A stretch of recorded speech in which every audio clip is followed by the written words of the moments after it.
All right, today we will discuss the new topic, cloud computing. So, in this topic, we will discuss what exactly is the concept. So, cloud computing is a technology which uses internet and central remote servers to maintain data and applications. So, cloud computing को समझिए इस तरीके से कि आपको हर computer पे software install करने की जरूरत नहीं है। आपके पास एक सेंट्रल कंप्यूटर पे सॉफ्टवेयर इंस्टॉल्ड है और उस सेंट्रल कंप्यूटर से बाकी सारे कंप्यूटर्स इंटरनेट के थ्रू कनेक्टेड हैं और वो सारे कंप्यूटर्स भी उस सॉफ्टवेयर को यूज कर सकते हैं। तो सेंट्रली हमको एक जगह सॉफ्टवेयर, एक जगह एप्लीकेशन इंस्टॉल करने हैं और बाकी सारे कंप्यूटर्स इंटरनेट के थ्रू उस सॉफ्टवेयर को यूज कर सकते हैं। हर कंप्यूटर के अंदर उस सॉफ्टवेयर को इंस्टॉल करने की, उस सर्विस को स्टार्ट करने की जरूरत नहीं है। तो डेटा और एप्लीकेशंस सेंट्रल जगह लोकेटेड रहेंगे, बाकी सब लोग उसे रिमोटली इंटरनेट के थ्रू यूज कर सकेंगे। इट्स लाइक दिस कि आपके कंप्यूटर पे, लैपटॉप में आपने सामान रख रखा है और अब आप शहर से बाहर जाते हैं तो लैपटॉप आपका घर में रखा हुआ है, पर वो इंटरनेट से इस तरीके से कनेक्टेड है कि आप कहीं भी जाते हैं, किसी भी कंप्यूटर पे, किसी भी शहर में लॉग इन करते हैं, अपने कंप्यूटर को आप एक्सेस कर सकते हैं और उसके अंदर सॉफ्टवेयर रन कर सकते हैं, सॉफ्टवेयर में कंप्यूटेशंस कर सकते हैं, प्रेजेंटेशन बना सकते हैं। इस तरह का काम अगर आप कर सकते हैं तो उसे क्लाउड कंप्यूटिंग कहेंगे। Cloud computing allows business consumers to use applications without installing and access their personal files at computer with internet access. तो ये वही बात है कि आपको अपने कंप्यूटर पे वो एप्लीकेशन इंस्टॉल करने की जरूरत नहीं है। आप कहीं भी हैं, इंटरनेट के थ्रू कनेक्टेड हैं। अगर आप उस एप्लीकेशन को यूज कर पा रहे हैं, आप अपनी पर्सनल फाइल्स को एक्सेस कर पा रहे हैं, तो उसे क्लाउड कंप्यूटिंग कहेंगे। कंप्यूटिंग वर्ड लगा दिया गया है, बट एक्चुअल में क्लाउड कंप्यूटिंग का जो एक्चुअल मतलब है वो है कि इंटरनेट के थ्रू कंप्यूटिंग रिसोर्सेज को यूज करना। इसका सबसे सिंपल एग्जांपल है आपका जीमेल। ईमेल के लिए आपने जीमेल पे एक आईडी बनाई, अब आपके कंप्यूटर में वो इंस्टॉल नहीं होता है। आप क्या करते हैं, इंटरनेट से कंप्यूटर को कनेक्ट करते हैं और इंटरनेट के थ्रू एक लॉगिन आईडी पासवर्ड डालकर गूगल के सर्वर पे, जहां पे वो आपकी ईमेल आईडी स्टोर्ड है, वहां से उसको अपने कंप्यूटर पे एक्सेस करते हैं। आप दूसरे शहर पे गए, साइबर कैफे में गए, अपना कंप्यूटर साथ लेके नहीं गए, आपने वहां पे जीमेल को सर्वर लॉगिन किया, ईमेल आईडी पासवर्ड डाला और आप फिर से वापस देख लेते हैं। तो आप किसी भी जगह, किसी भी कंप्यूटर पे अपना जीमेल आईडी खोल सकते हैं। इसी को कहते हैं क्लाउड कंप्यूटिंग। आपके कंप्यूटर पे इंस्टॉल्ड नहीं है, उसे आप यूज कर सकते हैं। Google slides, Microsoft slides, power point, office 365, ये कुछ बेसिक एग्जाम्पल हैं जो क्लाउड कंप्यूटिंग के अंदर आते हैं। इसके लिए हमें अपने लैपटॉप पे, हमें अपने कंप्यूटर पे सॉफ्टवेयर इंस्टॉल नहीं करना पड़ता। हम कहीं भी जाके किसी भी कंप्यूटर को, वो बस इंटरनेट से कनेक्ट होना चाहिए, ईमेल आईडी पासवर्ड के थ्रू हम स्लाइड्स बना सकते हैं, गूगल ड्राइव पे अपना कंटेंट रख सकते हैं और खाली हाथ घूम सकते हैं। बस हमें कहीं भी एक कंप्यूटर मिल जाए, इंटरनेट मिल जाए, हम अपनी सारी फाइल्स देख सकेंगे जो हमने सर्वर पे स्टोर की हुई हैं और हम उसमें प्रेजेंटेशन बना सकते हैं, स्लाइड बना सकते हैं, डेटा को इधर-उधर भेज सकते हैं। ये सारे काम हम कर सकते हैं। तो ये जो हम कंप्यूटिंग के काम कर रहे हैं बिना अपने कंप्यूटर के, इसी को कहते हैं क्लाउड कंप्यूटिंग। तो doing the applications of computer but on internet, it is called as cloud computing. So definition है, in simplest term, cloud computing means storing and accessing data and program over internet instead your computer's hard drive. वही चीज जो भी मैंने बताई कि computer के hard drive में ना होके, आपके खुद के कंप्यूटर पे ना होके, इंटरनेट पे कहीं रखी हुई है और आप उसको इंटरनेट के थ्रू अपने प्रोग्राम और डेटा को एक्सेस कर पा रहे हैं, स्टोर कर पा रहे हैं। इतने सबको कहते हैं cloud computing. Cloud computing is the delivery of computing service.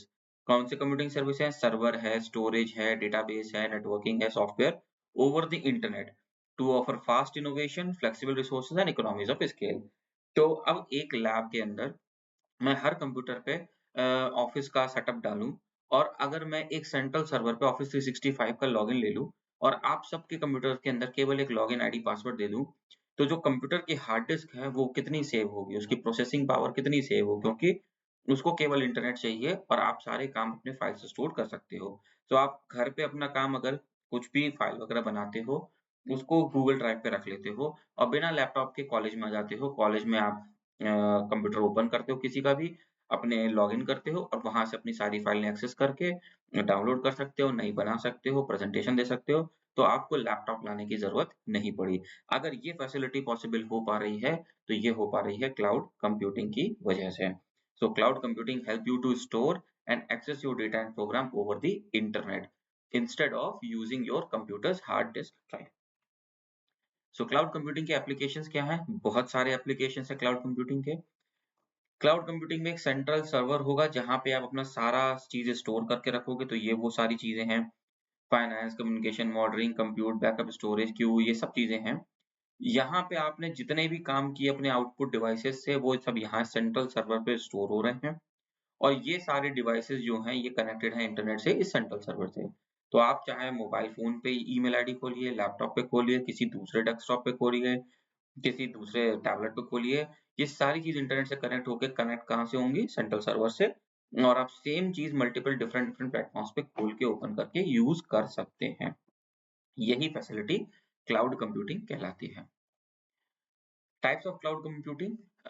अब क्लाउड कंप्यूटिंग है तो उसके डिफरेंट टाइप्स बनाए गए हैं, तो वो कौन कौन से हैं?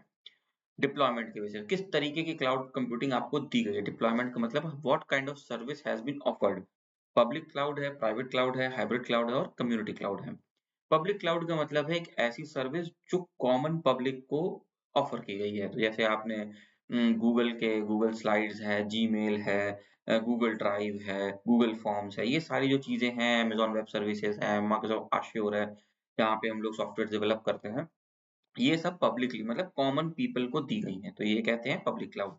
प्राइवेट क्लाउड का मतलब है कि आपने एक सर्वर बनाया है जिसपे केवल एक ऑर्गेनाइजेशन के लोग ही डेटा स्टोर और रिट्रीव कर सकें। उसके अंदर हम थर्ड पार्टी को यूज करते हैं सिंगल ऑर्गेनाइजेशन के लिए, तो उसे बोलते हैं प्राइवेट क्लाउड। मतलब जैसे शारदा यूनिवर्सिटी ने एक अपना ईआरपी सिस्टम बनाया है, तो वो ईआरपी सिस्टम एक सर्वर पे स्टोर्ड है और हम सब लोग उसे क्लाउड के थ्रू एक्सेस करते हैं। मतलब मेरे कंप्यूटर में कोई ईआरपी इंस्टॉल्ड नहीं है, हमको केवल ईआरपी का एक लॉगिन आईडी दिया गया है और उसके थ्रू हम अपने डेटा को उस पे स्टोर कर सकते हैं और रिट्रीव कर सकते हैं। सो this is become a private cloud. केवल शारदा यूनिवर्सिटी के लोग जिनके पास वो लॉगिन आईडी है, पासवर्ड है, वो यूज कर सकते हैं। हाइब्रिड क्लाउड का मतलब ऐसी कुछ एप्लीकेशन जो पब्लिकली भी हैं और प्राइवेट भी हैं। फॉर एग्जाम्पल, आपने जैसे गवर्नमेंट की एजेंसीज में कई सारे डेटाबेसेस होते हैं जहां पे आप डेटा को स्टोर करते हो अपने लिए भी, और वो एप्लीकेशन जो है वो पब्लिक और प्राइवेटली भी यूज होते हैं, तो इसको कहते हैं हाइब्रिड क्लाउड। और कम्युनिटी क्लाउड का मतलब है जैसे हेल्थ केयर है, गवर्नमेंट के हैं, ये शेयर्ड इंफ्रास्ट्रक्चर पे हैं। कॉमन कंसेप्ट, जब हम गवर्नमेंट कोई इंफ्रास्ट्रक्चर बनाती है कि पब्लिक और गवर्नमेंट दोनों उसमें इंटरेक्ट होकर काम कर सके, तो उसे बोलते हैं कम्युनिटी क्लाउड। सो बेसिकली आपके मतलब का है पब्लिक और private cloud. Then comes based on service model. तो अभी हमने किस तरीके का क्लाउड बनाया, वो हो गया बेस्ड ऑन डिप्लॉयमेंट। फिर हमने बनाया कि वो कौन से सर्विस मॉडल्स देते हैं। इंटरनेट के अंदर जब भी हम कोई चीज शेयरिंग करते हैं तो वो तीन तरीके में आती है: infrastructure as service, infrastructure platform as service and software as service. ये इंपॉर्टेंट पॉइंट्स है, ये याद रखिएगा नाम। जब हम बात करते हैं इंफ्रास्ट्रक्चर एज सर्विस की, मतलब जो भी हम अ, जो भी इंफ्रास्ट्रक्चर का मतलब ये जो हमने क्लाउड कंप्यूटिंग सर्विसेज दी, जीमेल बनाया, गूगल ड्राइव बनाया, गूगल फॉर्म बनाया, ये सारे के सारे क्या कहलाते हैं? इंफ्रास्ट्रक्चर। अब इनको हमने एज अ सर्विस प्रोवाइड किया है कि आप इसको लॉगिन आईडी पासवर्ड यूज करके इसके अंदर चीजें स्टोर कर लो, इसको यूज कर लो। सो एज अ सर्विस आपको मिला हुआ है। तो होस्टिंग की वेबसाइट है, डेटा स्टोरेज है, क्लाउड कंप्यूटिंग इंजन है, ये सारे जो है आपके इंफ्रास्ट्रक्चर सर्विस है। तो आप जीमेल में 15 जीबी तक अपना डेटा स्टोर कर सकते हो गूगल ड्राइव पे। तो वो गूगल ड्राइव क्या है? एक वर्चुअल ड्राइव है, वो आपके कंप्यूटर पे नहीं है। आप घर से निकले, आपको लैपटॉप नहीं ले जाना, तो आपने गूगल ड्राइव पे अपना डेटा स्टोर कर दिया और आप कहीं भी जा रहे हो बिना लैपटॉप लिए, आप वहाँ पे इंटरनेट कनेक्टेड कंप्यूटर पे बैठिए और आप गूगल ड्राइव से अपना डेटा वहाँ पे डाउनलोड कर लीजिए, उस पे काम करिए, वापस से डेटा ऊपर अपडेट कर दीजिए और वापस चले जाइए। तो बिना लैपटॉप के सर्विस, बिना लैपटॉप कैरी किए हुए आप अपने सारे काम कर सकते हैं, क्योंकि जो आपका डेटा है वो सेंट्रली एक जगह स्टोर्ड है और वो कनेक्टेड है आपके पास इंटरनेट से। तो इस तरीके से हम क्या कर रहे हैं? उस सर्विस को केवल यूज कर रहे हैं, that is infrastructure service. Then comes platform as service. Platform का मतलब है कि कुछ ऐसे सॉफ्टवेयर्स बनाए गए हैं जिनको हम यूज करते हैं स्पेसिफिक काम करने के लिए। फॉर एग्जांपल, माइक्रोसॉफ्ट एज्योर की जो ऐप सर्विस है वो होती है सॉफ्टवेयर डेवलपमेंट के लिए। तो माइक्रोसॉफ्ट एज्योर एक जगह बना हुआ है, हम उस सर्विस को यूज करते हैं कुछ डेवलप करने के लिए, कुछ नया बनाने के लिए, कुछ बिल्ड करने के लिए, कुछ टेस्ट करने के लिए, कुछ डिप्लॉय करने के लिए। इसको बोलते हैं हम प्लेटफॉर्म एज अ सर्विस। मतलब एक सॉफ्टवेयर को यूज करते हैं कुछ डेवलप करने के लिए। तो हमने क्लाउड कंप्यूटिंग को यूज किया है डेवलप। तो माइक्रोसॉफ्ट एज़्योर जो हमें फीचर्स देता है वो हम सब लोग इंडिविजुअली अपने कंप्यूटर पे इंस्टॉल नहीं कर सकते हैं। तो इसलिए हमने क्या किया, अपने कंप्यूटर पे इंटरनेट के थ्रू हमने माइक्रोसॉफ्ट एज़्योर के सेंट्रल सर्वर को एक्सेस किया। सेंट्रल सर्वर पे सॉफ्टवेयर डाल के, प्रोग्राम डाल के, सॉफ्टवेयर डाल के उसको टेस्ट किया, रन किया, सब कुछ किया। वो हो रहा है उनके सेंट्रल सर्वर पे क्योंकि उनके पास कंप्यूटिंग पावर ज़्यादा है। मेरा तो छोटा-सा माइक्रो कंप्यूटर है 8 जीबी रैम का और कुछ i5, i7 उतने पे हमारा सॉफ्टवेयर टेस्टिंग नहीं हो सकता, प्रोग्राम की कोडिंग नहीं हो सकती। तो हमने क्या किया, माइक्रोसॉफ्ट एज़्योर के सेंट्रल सर्वर के एक हेवी कंप्यूटर के ऊपर हमने कोडिंग, प्रोग्रामिंग, सॉफ्टवेयर टेस्टिंग सब कर ली और करने के बाद हम वापस आ गए। तो यहाँ हमने क्या किया, क्लाउड कंप्यूटिंग का हमने यूज़ किया है एज़ अ प्लेटफ़ॉर्म, एक एज़ अ जगह जहाँ पे हम कुछ काम कर सकें। तो that becomes a platform as service and last is software as a service. हम जब कुछ सॉफ्टवेयर्स बनाते हैं जैसे गूगल वर्कस्पेस है, गूगल वर्कस्पेस में आपकी सारी चीज़ें आती हैं जैसे गूगल फॉर्म आ रहा है, गूगल स्लाइड्स आ रहे हैं, गूगल शीट्स आ रहे हैं, ड्रॉपबॉक्स आ रहा है, सेल्सफोर्स आ रहा है, गूगल ड्राइव आ रहा है, ये सारा कुछ आता है as a software as a service. So हम driver deliver software applications over the internet. ये लोग सॉफ्टवेयर एप्लीकेशंस हमें दे रहे हैं। तो एग्ज़ाम्पल है जैसे ईमेल है, फाइल शेयरिंग है, ये सब कुछ हमको क्लाउड पे मिलता है as a service, software as a service use करने के लिए। तो 3 तरीके की चीज़ें हैं infrastructure, platform and software as service. इस पे ज़्यादा अभी आप लोग मत सोचिए, ये टेक्निकल आइटम है, बस याद रखिए कि जो क्लाउड कंप्यूटिंग है वो बेसिकली 3 तरीके की है, infrastructure, platform and software as a service. Then comes benefits of cloud computing. So जब हम बात करते हैं क्लाउड कंप्यूटिंग सबसे बड़ा एडवांटेज है कि मोबिलिटी बहुत अच्छी मिलती है। आपको हर जगह अपना डेटा अपनी हार्ड डिस्क ड्राइव या एक्सटर्नल एचडीडी या पेन ड्राइव इसमें डेटा कंटेन करके नहीं रखना। आप अपने घर पे हैं, अपने सिस्टम से आपने डेटा अपलोड कर दिया ऊपर, स्टोर कर दिया और आप फ्री हैंड होके दूसरी जगह जाते हैं, वहाँ कंप्यूटर मिलता है, इंटरनेट से कनेक्ट किया और डेटा डाउनलोड कर दिया। तो इससे होता है कि आपके हार्डवेयर और सॉफ्टवेयर पे जो आपको खर्चा करना है वो कम होता है। तो आपने घर पे एक बहुत अच्छा हेवी कॉन्फ़िगरेशन का कंप्यूटर खरीद के रख रखा है। उसके अंदर आप अपना सारा काम करते हो, सॉफ्टवेयर इंस्टॉल कर रखे हैं, सब कुछ करते हो एक लाइसेंस लेके और उससे आए हुए डेटा को, उससे आए हुए आउटपुट को आपने स्टोर कर दिया और वहाँ से आप यूज़ कर रहे हो। स्केलेबिलिटी क्या है कि क्लाउड कंप्यूटिंग का काम है तो मल्टीपल नंबर ऑफ पीपल एक साथ इसको यूज़ कर सकते हैं, इंक्रीज़ और डिक्रीज़ किया जा सकता है। फ्लेक्सिबिलिटी इंटरनेट कनेक्शन होना चाहिए, आप कभी भी कहीं भी अपने डेटा को, अपने सॉफ्टवेयर्स को, अपने सर्विसेज को एक्सेस कर सकते हो। रिलायबिलिटी इसमें अपटाइम और डिजास्टर रिकवरी सॉल्यूशंस बहुत अच्छे होते हैं। मतलब इसमें रिलायबिलिटी ज़्यादा है कि ये लंबे समय तक क्योंकि वो स्पेसिफिकली बनाया इसी काम के लिए गया है।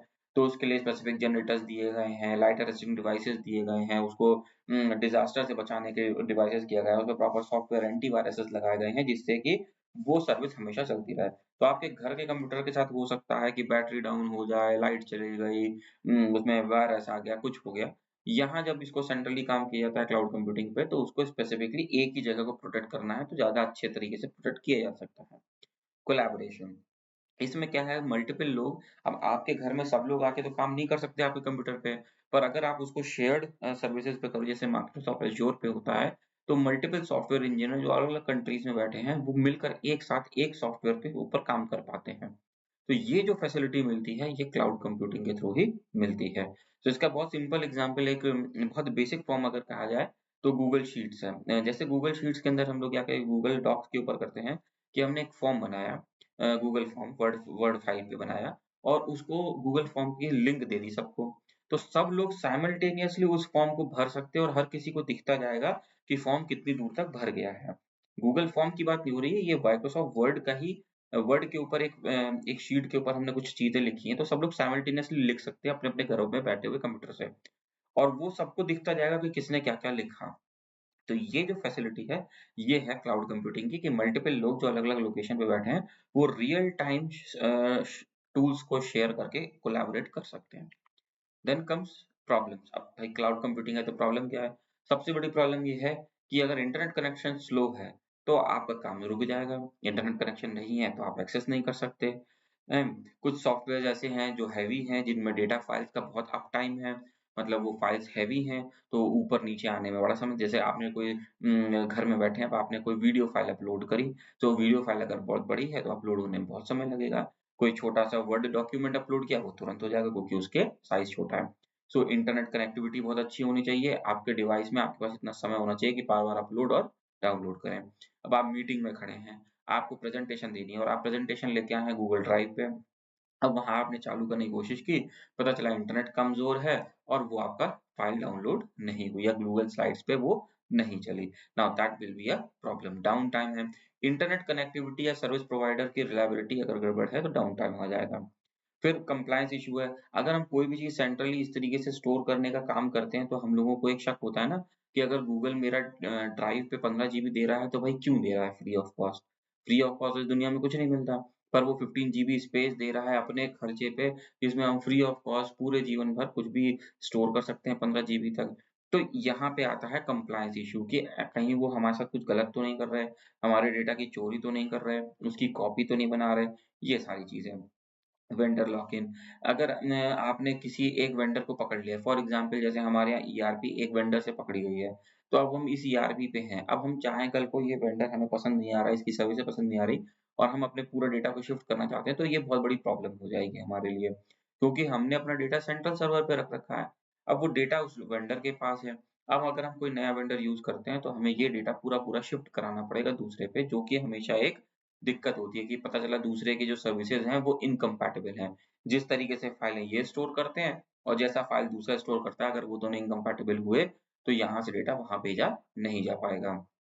लिमिटेड कंट्रोल, अब चूँकि एक बार आपके कंप्यूटर से सामान निकल के इंटरनेट पे पहुँच गया और आपके पास केवल एक लॉगिन आईडी पासवर्ड है, तो वो बहुत लिमिटेड कंट्रोल रह जाता है आपके पास। आपके पास कोई कंट्रोल नहीं है। फॉर एग्ज़ाम्पल आपका डिवाइस है, फ़ोटोज़ आपने खींची, कुछ भी किया, वो आपके डिवाइस के अंदर है। तो आप डिवाइस को लीजिए और अलमारी के अंदर ताला लगा के बंद कर दीजिए। आप कह सकते हैं कि मेरे डेटा मेरे पास है। But once you have uploaded it over internet, आपने उसको इंटरनेट के ऊपर डाल दिया। अब आप कितनी गारंटी ले पाएँगे कि ये डेटा सेफ रहेगा? तो ये है कि आपके पास केवल एक यूज़र आईडी पासवर्ड है, जब तक वो हैक नहीं हुआ या जब तक जहाँ पे डेटा स्टोर्ड है सेंट्रल सर्वर पे, उसमें कोई हैकिंग नहीं हुई, तब तक आपका डेटा सेफ है, अदरवाइज़ आपके हाथ में कोई बहुत ज़्यादा कंट्रोल नहीं है। और अगर लीक भी हो गया, तो आप उसमें कुछ भी नहीं कर पाएँगे। सो एक्चुअली में जो हम लोग अभी तक पढ़ के आए हैं infrastructure as service, platform as service and software as service, उसमें क्या-क्या करते हैं? सो इंफ्रास्ट्रक्चर एज़ सर्विस में आप ये 4 चीज़ें मैनेज करते हैं। प्लेटफ़ॉर्म एज़ सर्विस में आप केवल एप्लीकेशन करते हैं। सॉफ्टवेयर एज़ सर्विसेज़ में सब कुछ वेंडर मैनेज करता है, आप तो केवल उसके सॉफ्टवेयर को यूज़ करते हैं। तो जब हम इंफ्रास्ट्रक्चर एज़ सर्विस की बात करते हैं, तो जो ये फैसिलिटी दे रहा है, वो ये 4 चीज़ें मैनेज करता है, बाकी वेंडर मैनेज करते हैं। तो ये एक बेसिक अंडरस्टैंडिंग है आपके लिए।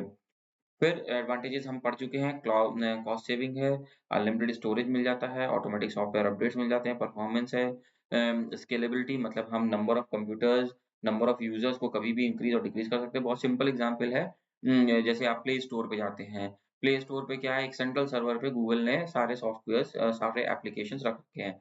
हमको और आपको अपने मोबाइल में प्ले स्टोर डाउनलोड नहीं करना पड़ता। प्ले स्टोर मतलब प्ले स्टोर का ऐप डाउनलोड करना है, पर दुनिया जहाँ के जो सॉफ्टवेयर्स हैं ऐसा कुछ हमें नहीं है, हम तो केवल इस ऐप के थ्रू उस सेंट्रल सॉफ्टवेयर को यूज़ कर पाते हैं। बहुत सारे गेम हैं जो क्लाउड कंप्यूटिंग पे खेले जाते हैं, उनको इंस्टॉल नहीं किया जाता, बस उनका एक छोटा-सा एप्लीकेशन होता है, कोई 2 ढाई जीबी की फाइल नहीं होती, तो आपके मोबाइल में ढाई जीबी का गेम इंस्टॉल्ड नहीं है, वो केवल कोई 10-15 केबी की फाइल है और जिसके थ्रू आप इंटरनेट से कनेक्ट होके उसको इंटरनेट पे गेम खेलते हैं। तो इस तरीके के कुछ काम हैं जो किए जा सकते हैं क्लाउड में। एक सबसे बड़ा एडवांटेज है 24/7 अवेलेबिलिटी।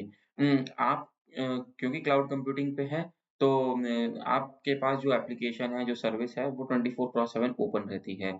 ये नहीं है कि मेरे कंप्यूटर पे मैंने काम करना है या किसी और को करना है, मैं तो रात में सो गया कंप्यूटर बंद करके। तो जब हम लोग क्लाउड कंप्यूटिंग डिवाइसेज़ करते हैं, तो वो सर्वर्स 24 आवर्स चलते हैं। कुछ एग्ज़ाम्पल्स हैं क्लाउड कंप्यूटिंग सर्विस प्रोवाइडर्स के, अमेज़न है, गूगल प्लेटफ़ॉर्म है, एश्योर है, जस्ट क्लाउड है, ये एग्ज़ाम्पल्स हैं, ठीक है? जो बेसिक एग्ज़ाम्पल हैं, सोशल नेटवर्किंग साइट्स हैं हमारे, वर्चुअल ऑफ़िस में काम करना है, ईमेल है, these are the basic examples. Email के बारे में हम जानते हैं, सोशल नेटवर्किंग में जो हमारे पास ट्विटर है, फेसबुक है, ये सब क्लाउड कंप्यूटिंग के थ्रू है।